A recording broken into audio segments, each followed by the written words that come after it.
Welcome back, ladies and gentlemen. You listen to the Vinny Eastwood Show, broadcasting live on AmericanFreedomRadio.com. My very special guest is Thomas Sheridan, and you can check out his website, thomassheridanarts.com. And his book, I think... Have you got two books out now? I think, but one of them anyway is Puzzling People, The Labyrinth of the Psychopath, which I believe should be available if you Google it and find out where the heck it is. Is it available off the website, bro? It's available off anywhere. It's not on the website, though, but you can get it anywhere. I've got 3 books now. The other one is Defeat the Demons, and the new one is The Anvil of the Psyche. Okay. Would you like to talk about the new one? Yeah, the new one is about Well, it kind of follows on from the psychopathic thing. I used to be a communications consultant in Wall Street. I used to work for Goldman Sachs and a few other banks. So I was schooled in the education of how to deceive people through manipulation of data and graphic design, and how you can change language in order to sell something that isn't real to people. So that book is me kind of blowing the whistle on how that's all done to us, how they use symbolism and how they use wordplay, and how they actually altered, the terms of reference in a financial document or even an actual report to make it sound like something it isn't, coupled with a history of basically, social mind control through entertainment. So they taught you how to deceive without lying. Oh yes, yeah, without lying. It's just quite brilliant how to manipulate graphical data. And I remember one of the first things I did, and this was like it was actually a launch for a share option for a former public utility, and I think it was somewhere in Belgium or somewhere, to sell stocks in this thing. And the chart, I was told to change the scales on the chart to make it look like the returns were much more vertical. You know what I mean? There was a lot more money there, and the x-axis. And I said, "There's no way you can do this. This is like unethical." And the actual banker was saying, "No, it isn't. Just do it. People don't read it. And if you put it in a glossy format in a nice book with like nice graphic design and pictures and happy smiling faces, they ignore it." So it is very psychopathic, actually, when you think about it. Well, that's what big business is, really. Well, as I mentioned, the American Medical Journal there, they said that there's 3 likely places that these people will gravitate to. You said they want control and power. Well, this is interesting dovetail here then. Business, media, and politics. Well, business, entertainment, and politics, rather.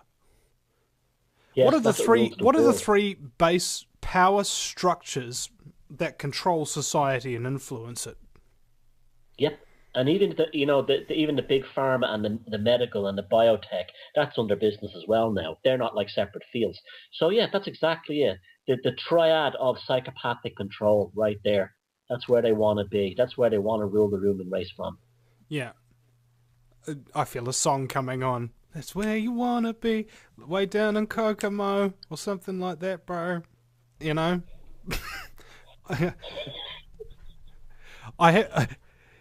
Can we also think about making fun of these people? What happens if you get one over them?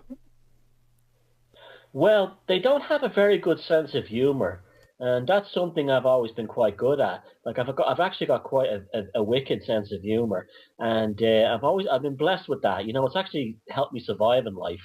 But so they don't get it. So you can actually really pull a fast one on them. If it's good humor, it's like really good satire. They do not get it. They just don't have that depth.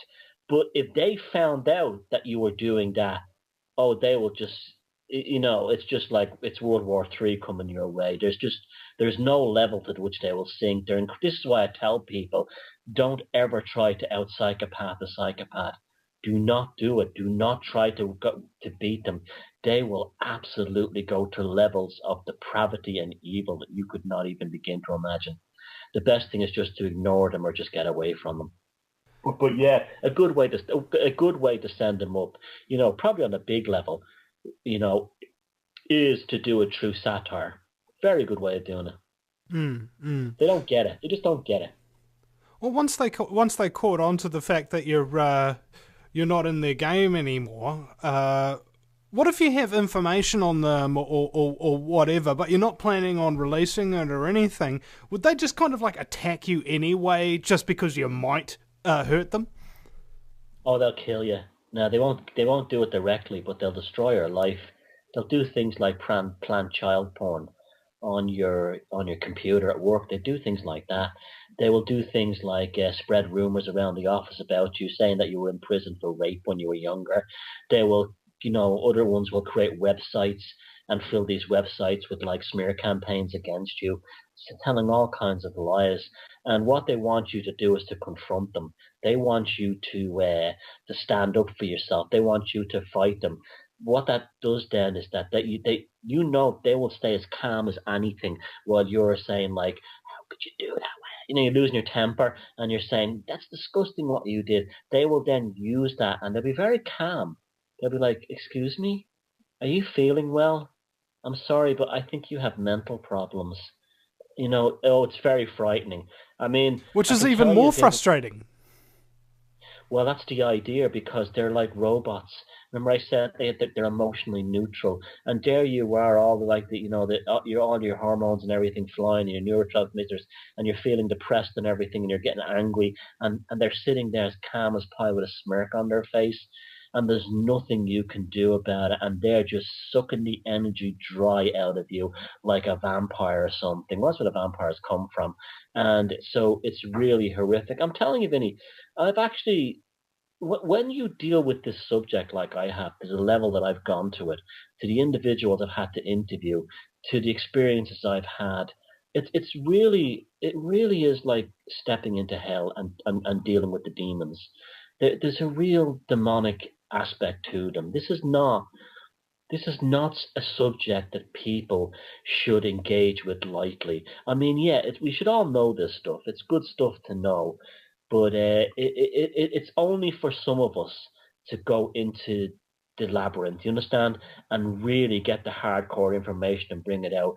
Because you have to be, even there's elements of my life now I regretted that I've actually gone and done this because they've been just so vicious to and if even if they don't do anything to you, they will damage you just by their presence. They can be so toxic. And so it's almost like in ancient times we had shamans and druids who used to go into the trances into the demon world to like clean out the society before it entered this one. It's almost like we've lost that today, and we're actually a very much worse society for the loss of those traditions, because that's what kept us clean in the past, was these forces that they could, there really is. I don't talk, me, I try to keep it as straight up as much as possible, but it's absolutely a spiritual aspect to this. I can actually honestly say that now.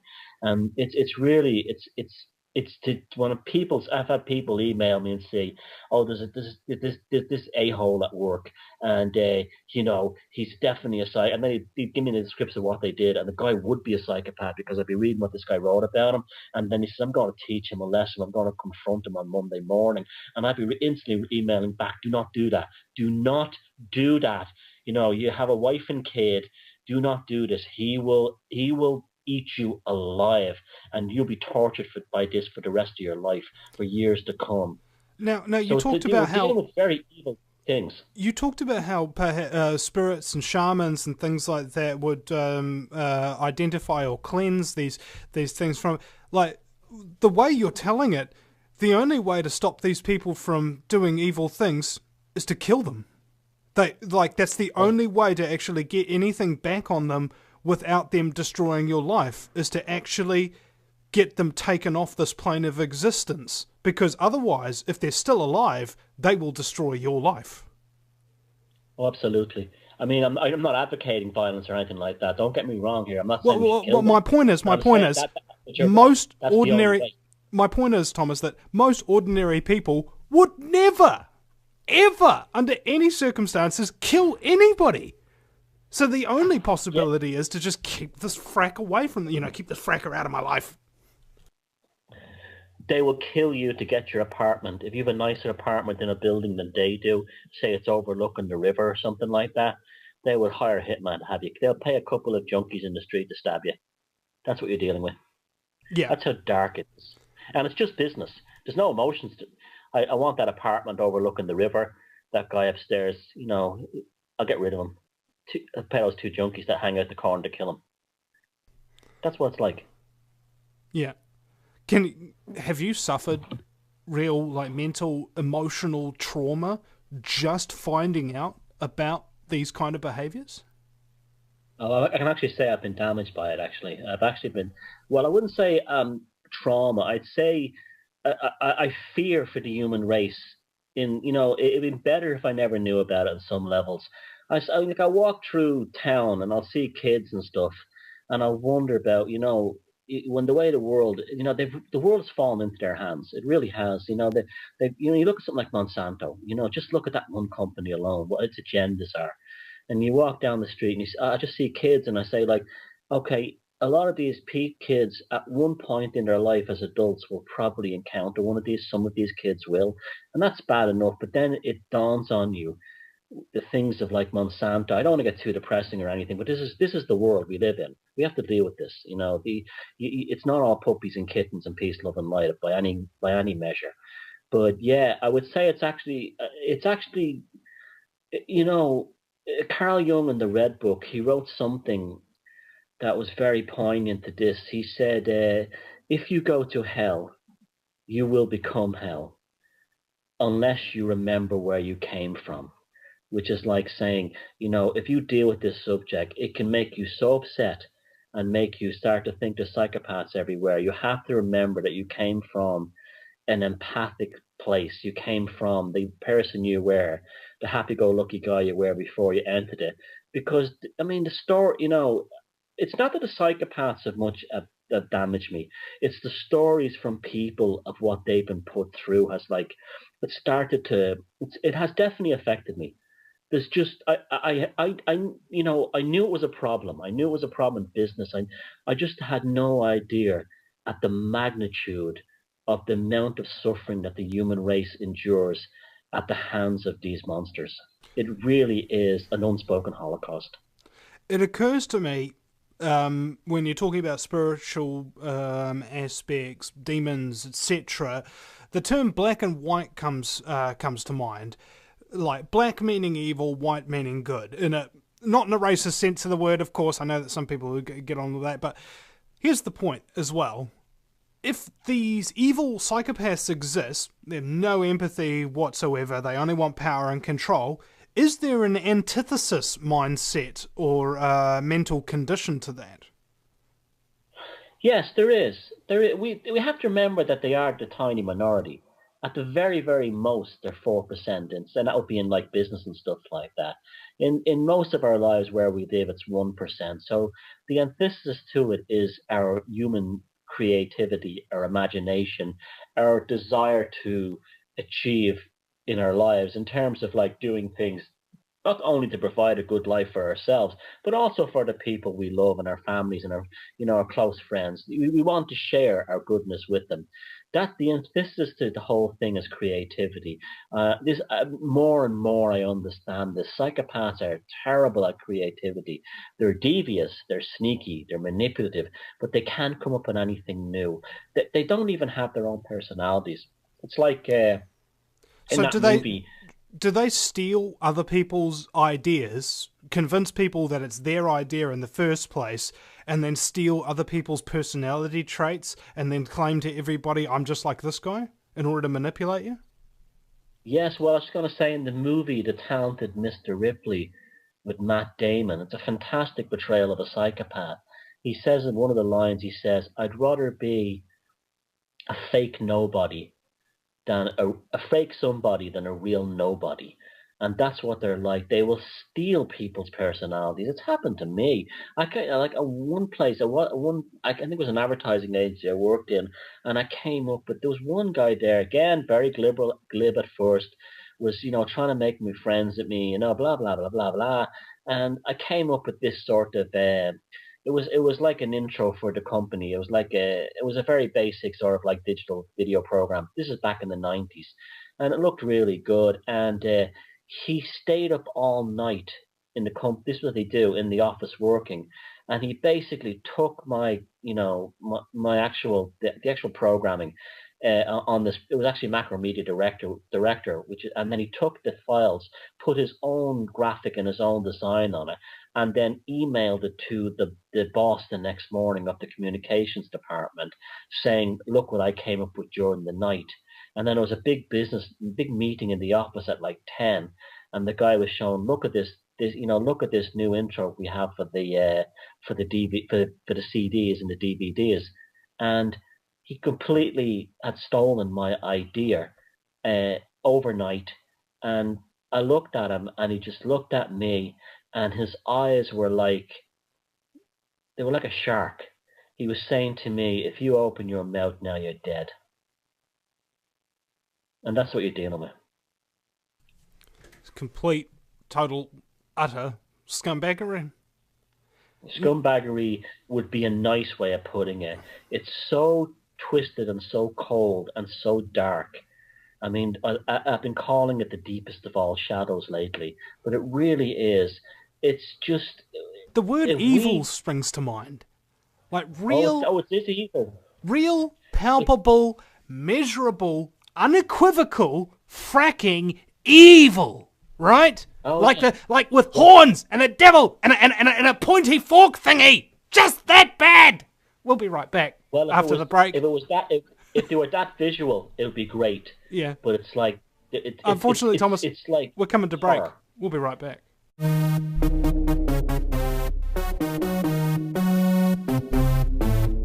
Control through entertainment. So they taught you how to deceive without lying. Oh yes, well, yeah. Without lying, it's just quite brilliant how to manipulate graphical data. And I remember one of the first things I did, and this was like it was actually a launch for a share option for a former public utility, and I think it was somewhere in Belgium or somewhere, to sell stocks in this thing. And the chart, I was told to change the scales on the chart to make it look like the return of how to deceive people through manipulation of data and graphic design, and how you can change language in order to sell something that isn't real to people. So that book is me kind of blowing the whistle on how that's all done to us, how they use symbolism and how they use wordplay, and how they actually altered, the terms of reference in a financial document or even an actual report to make it sound like something it isn't, coupled with a history of basically, social minds were much more vertical. You know what I mean? There was a lot more money there, and the x-axis. And I said, "There's no way you can do this. This is like unethical." And the actual banker was saying, "No, it isn't. Just do it. People don't read it. And if you put it in a glossy format, in a nice book with like nice graphic design and pictures and happy smiling faces, they ignore it." So it is very psychopathic, actually, when you think about it. Well, that's what big business is, really. Well, as I mentioned, the American Medical Journal there, they said that there's 3 likely, if you Google it, find out where the heck it is. Is it available off the website, bro? It's available off anywhere. It's not on the website, though, but you can get it anywhere. I've got 3 books now. The other one is Defeat the Demons, and the new one is The Anvil of the Psyche. Okay. Would you like to talk about the new one?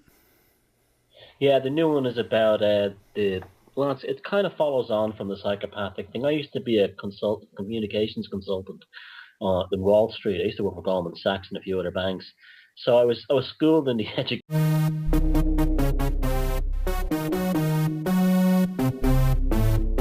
Welcome back, ladies and gentlemen. You listen to the Vinny Eastwood Show, broadcasting live on AmericanFreedomRadio.com. My very special guest is Thomas Sheridan, and you can check out his website, thomassheridanarts.com.